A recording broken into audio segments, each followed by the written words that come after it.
발빠른 경제발전소. 시민과 함께 공부하는 경제시사 프로그램 경제발전소 박연미입니다. 경제기사 읽다 보면 까만 건 글씨, 하얀 건 종이인데 대체 내가 어느 나라 말을 읽고 있는 건가 궁금할 때가 있습니다. 이런 말들, 어려운 말들을 어떤 의미인지 쉽게 풀어서 설명해드리는 눈높이 공부방 매주 월요일마다 열려고 하는데요. 오늘은 국내 최고의 디지털 미디어 전문가로 평가받는 분이죠. 강정수 박사님 모시고 5G 그리고 그와 관련된 산업들에 대해 얘기해 보겠습니다. 안녕하세요. 네, 반갑습니다. 네, 민간인으로 돌아오신 걸 환영합니다. 고맙습니다. 네, 청와대로 출근하신 게 지난주? 지지난주까지인가요? 네네. 3월 3일까지 출근했습니다. 네, 강정수 박사님 청와대 디지털 소통센터장으로 2년 정도 근무를 하셨는데 그 사이에 그 5G 상용화 서비스를 시작한 지도 비슷한 시간이 흘렀어요. 맞습니다. 이거 우리나라가 전 세계 최초다, 미국이 최초다, 서로 1등 경쟁하느라고 한밤중에 이 최초 시연자들 막 연예인들 불러 모으고 한바탕 소동이 있었는데 세계 최초 1등 그게 그렇게 중요한 건가요?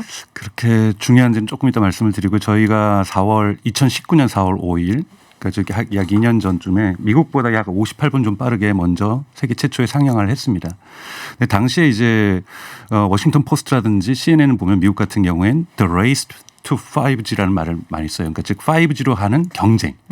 이 레이스라는 단어를 계속 쓰다 보니까 사람들은 그럼 누가 이기지? 누가 이기지? 저희 나라도 5G 시대를 누가 먼저 열 것이냐. 네, 우리나라도. 네, 그러다 보니까 우리나라도 그러다 보니까 1등은 누가 할 것인가 이런 데 관심이 많다 보니 또 저희가 또 뒤처지지 않으려고 하잖아요. 그러다 보니 1등을 저희가 우리나라가 먼저 하게 됐습니다. 네. 그게 그 비하인드 스토리를 들어보니까 뉴욕 현지에 나가 있는 우리 기업의 현지 사무소가 미국이 5G 세계 최초 상용화 선언을 하려고 합니다. 이 정보 보고를 해서 산업통상자원부 등등이 모여서 긴급회의를 해서 결정했다는 얘기를 들었는데 그럴 정도로 이 5G라는 게 앞으로 4차 산업혁명 시대에 무슨 실핏줄 이런 역할을 하는 거잖아요. 네, 그러니까 맞습니다. 5G 기술 자체보다는 거기에 얹어서 우리 생활을 바꿔줄 손에 잡히는 것들 그런 것들이 궁금한데 예컨대 어떤 게 있을까요? 우선 5G를 설명하면 세 가지로 설명할 수 있는데요. 더 안정적이고 더 빨라지고 더 편해질 수 있습니다. 더 안정적이다라는 거 얘기하는 것은 보통 우리가 통신 지연이라고 보통 많이 표현하는데 레이턴시라고 네. 그것이 1mS 즉 뭐 1000분의 1초 사실 우리 인간이 소비자들이 느낄 수 있는 수준은 아니거든요. 근데 훨씬 더 안정적이 돼서 이러한 무선 통신들이 되게 기계 간이 수많은 기계들이 연결될 때도 안정적으로 연결될 수 있다는 거고요. 두 번째는 매우 빨라집니다. 매우 빨라진다는 거 해서 지금보다 약 100배 정도 빨라진다고 얘기를 하거든요. 와. 그러면 이제 유튜브라든지 우리가 넷플릭스라든지 네. 또는 다양한 OTT 서비스를 즐길 때도 모바일로 뭐 여러 가지 서비스를 영상 서비스를 즐길 때도 정말 빨라지겠죠. 근데 사실 소비자들은 4G에서도 이미 빠르게 느끼기 있었기 때문에 크게 못 느낄 겁니다. 사실 근데 지금도 괜찮거든요. 네네. 네. 그리고 더 편해집니다. 더 편해진다는 것은 다양한 과거에 우리가 3G 시대에서 항상 상상을 볼 때는요. 앞으로 5G에 뭐가 올 것이냐면 3G에서 4G 갈 때 뭐가 달라졌는가. 3G에서 4G 갈 때 그렇게 우리가 스마트폰으로 유튜브를 이렇게 보지 못했습니다. 당시엔 또 존재하지도 않았던 넷플릭스, 존재하지 않았던 넷플릭스를 우리는 4G 시대에 즐기고 있는 거거든요. 네. 근데 이것들이 마찬가지로 다양한 영상 서비스들이 더 나올 거라는 거죠.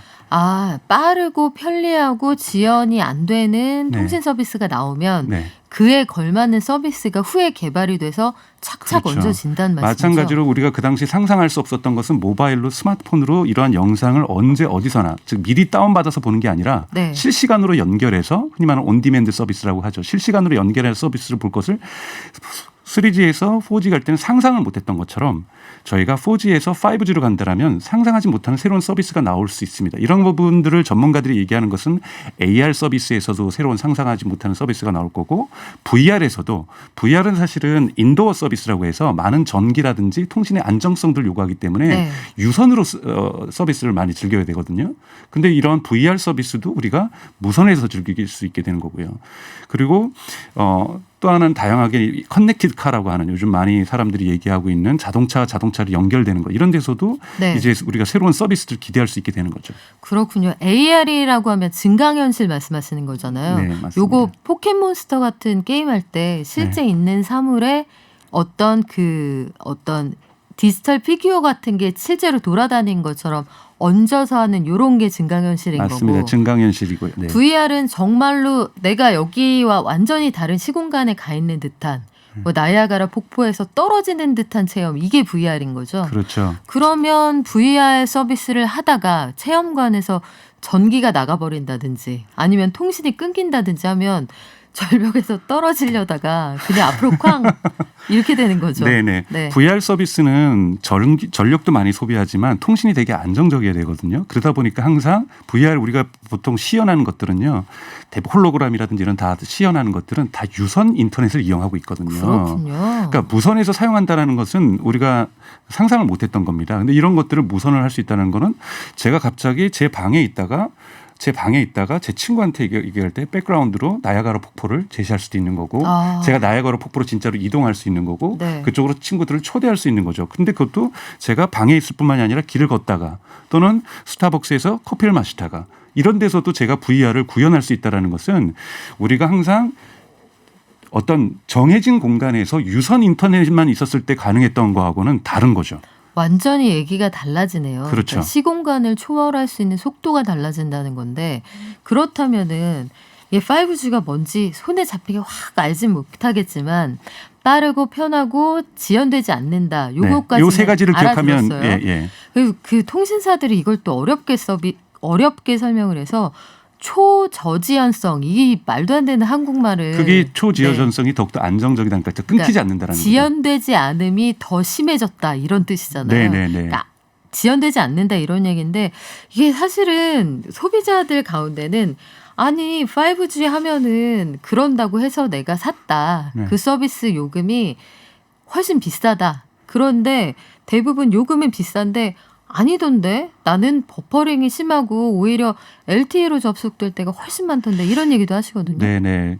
그 이유는 지금 저희가 쓰고 있는 5G는 하이브리드입니다. 우리가 하이브리드는 전기하고 석유로 가는 자동차를 쓸 때 우리가 보통 자동차에서 하이브리드 얘기하는 것처럼 네. 지금 5G는 4G와 5G의 하이브리드인 거죠. 어떨 때는 5G가 되고 어떨 때는 4G가 됩니다. 그 이유는 우선 5G의 도달 범위가 4G에 비해서 매우 짧습니다.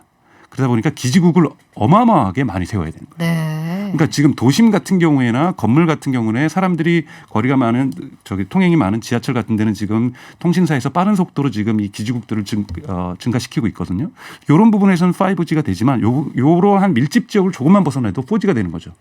그러다 보니까 어떤 데서는 4G를 체험하고 어떤 데서는 5G를 체험하는 이런 하이브리드다 보니까 사실 아직까지는 우리 소비자들 입장에서는 완전한 5G를 체험하는 상황으로까지는 못 가고 있습니다. 무려 2년이 지났음에도 불구하고요. 앞으로 조금 더 시간이 더 걸릴 거라고 봅니다. 그러다 보니까 지금 통신사에서 약속하는 초지연성, 즉 이 통신망의 연결이 되게 안정적으로 되어가는 것을 체감하기 되게 어렵다라는 거고 그리고 100배 빨라졌다고 하지만 어떨 때는 갑자기 과거의 속도가 그대로 나기 때문에 네. 이 그러니까 소비자가 체감하는 것은 매우 다릅니다. 그런데도 불구하고 비싼 요금을 내야 되냐 이 부분이 당연히 논쟁적인 부분인 거고 소비자 단체 같은 데서는 지나치게 새로운 망 서비스의 어떤 투자 비용을 소비자한테 전가한다는 비판도 당연히 있습니다. 네, 좀 깎아줘야 될 것 같아요. 이게 그러면은 내가 5G로 서비스 받았을 때는 오케이. 거기는 서비스 받았으니까 내는데 아니 이거 4G로 된 데는 이거 좀 깎아줘야 되는 거 아니야? 이게 소비자들은 그렇게 생각할 수 있거든요. 그렇죠. 이건 사실은 사회적이고 정치적인 문제이기 때문에 그렇게 풀어야 되는데요. 그러니까 즉 우리가 새로운 시대를 맞이하는 비용을 지금 전 국민이 n분의 1씩 기여하고 있는 거죠. 물론 기업도 다양한 위험성에도 불구하고 큰 막대한 투자를 하고 있기 때문에 통신사도 적절한 기여를 하고 있습니다. 하지만 이거는 우리 국민들도 다 기여를 하고 있는 거죠. 5G 시대를 열기 위해서 즉 4차 산업혁명 시대로 가기 위해서 뭐 자율주행차 등등 이 모든 것을 실현하기 위해서 전 국민이 말하자면 통신사에 갯돈을 붓고 있다 이런 얘기인데 맞습니다. 특정인들은 갯돈을 좀 많이 붓잖아요. 이 그렇죠. 개를 언제 탈지도 모르는데 걔는 보통 많이 내면은 언제 걔를 탄다 이런 보장이 있는데 아직까지 그런 보장이 없는 거예요? 네, 그런 부분에 대해서는 저는 사회적 논의와 정치적인 논의가 있어야 된다고 저는 생각이 들고요. 다만 저희가 그러한 5G 시대가 왔을 때 아직까지 우리가 느끼지 못했던 것은 나 개인만의 이익이 아니라는 거예요. 우리가 연결된다는 것은 나 혼자 연결되는 것이 아니라 수많은 사람들이 같이 연결된다는 거거든요. 여기서 오게 되고 제가 아까 말씀드렸던 새로운 서비스가 등장하고 새로운 기업이 등장하면 결국은 소비자의 선택권이 넓어진다는 겁니다. 소비자의 생활이 편해지고 그렇기 때문에 이것에 대한 사회적 유익은 소비자 전체가 또한 받게 되겠죠. 하지만 말씀하셨던 것처럼 먼저 돈을 낸 사람이 과연 확실하게 3G에서 4G 갈 때는 이 제품의 품질의 통신 품질의 차이가 분명히 있었거든요. 네. 그런데 지금 4G에서 5G 갈 때는 말씀드렸던 것처럼 하이브리드 체계이기 때문에 아직까지 그걸 체감하지 못하고 있어요. 그래서 요금 체계에 있어야 대한 저항감이라든지 내가 왜 굳이 5G를 가야 되는 거에 대한 또 간 이후에는 내가 왜 왔지? 왜 이런 비싼 요금을 내고 있지? 이런 소비자들의 저항감들이 높을 수밖에 없거든요. 이런 것들은 통신사들이 풀어야 될 숙제인 거죠. 빨리 혁신의 새로운 서비스들이 등장해야 되는 겁니다.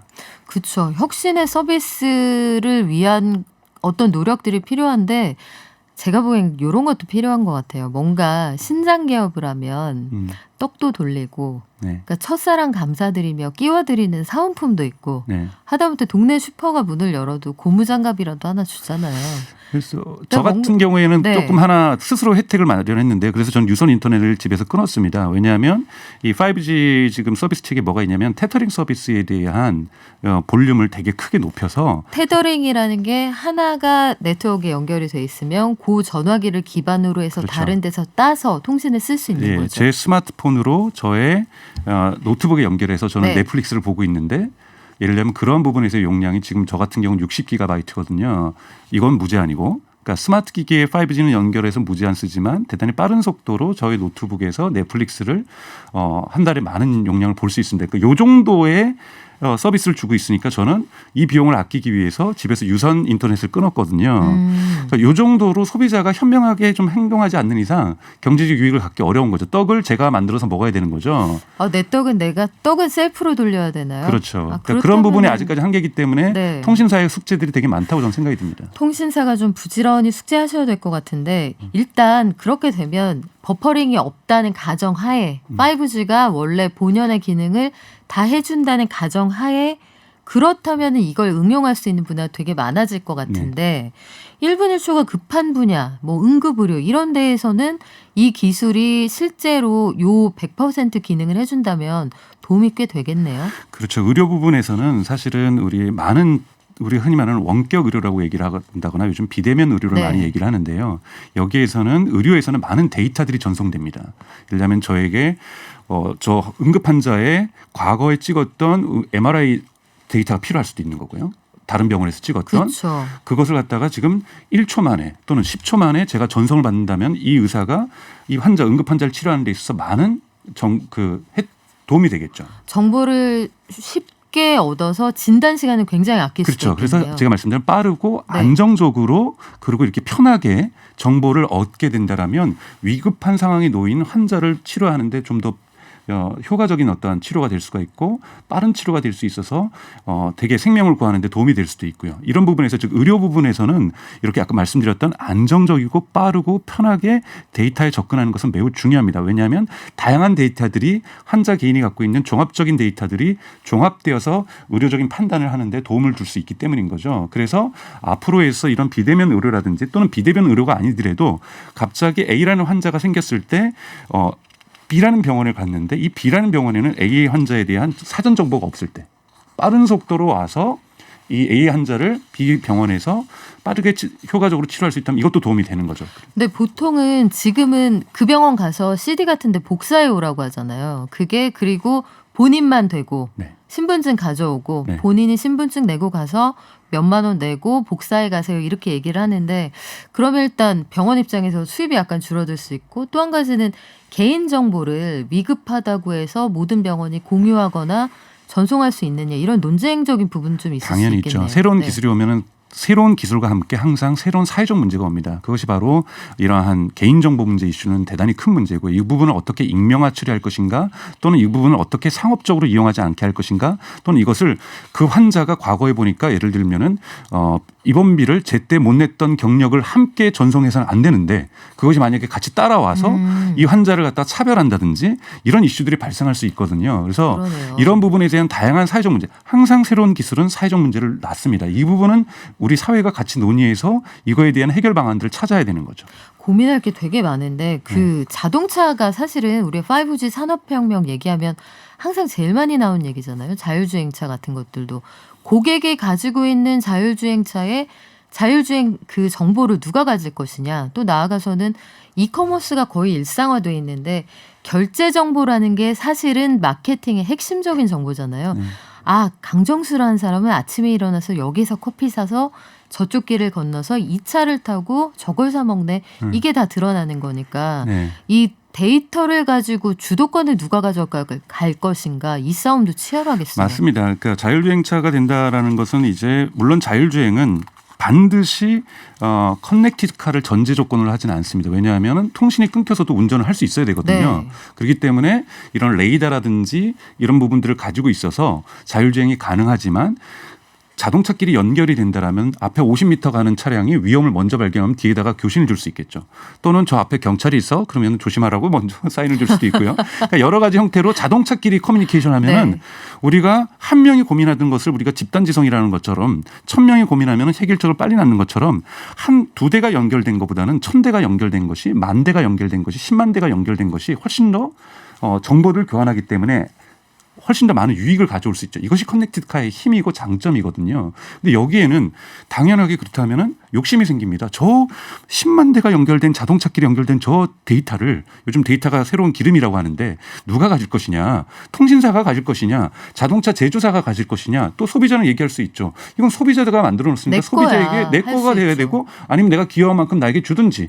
뭐 이런 식으로 요구할 수가 있습니다. 내 정보로 돈 벌었으면은 분배하자 이럴 수 있죠. 데이터 주권이라고 얘기하죠. 네. 이 데이터 주권에 대한 논의가 반드시 또 우리가 거쳐야 될 거죠. 커넥티드 카 시대를 간다라면 이 수많은 자동차끼리 대화했던 거 그리고 또 자동차에 탑승했던 승객들이 또는 운전자가 만들어낸 데이터를 누가 가져갈 것인가 또 이것이 그냥 가져갈 것인가의 문제만이 아니라 새로운 서비스 새로운 기업이 나올 수 있도록 새로운 기업이 나와서 새로운 서비스가 나오고 이것이 결국은 소비자의 유익으로 돌아갈 수 있도록 만드는 이러한 생태계의 어떠한 규칙과 모범들을 만들어 나갈 것인가가 저희 사회가 함께 고민해야 될 파트인 거죠.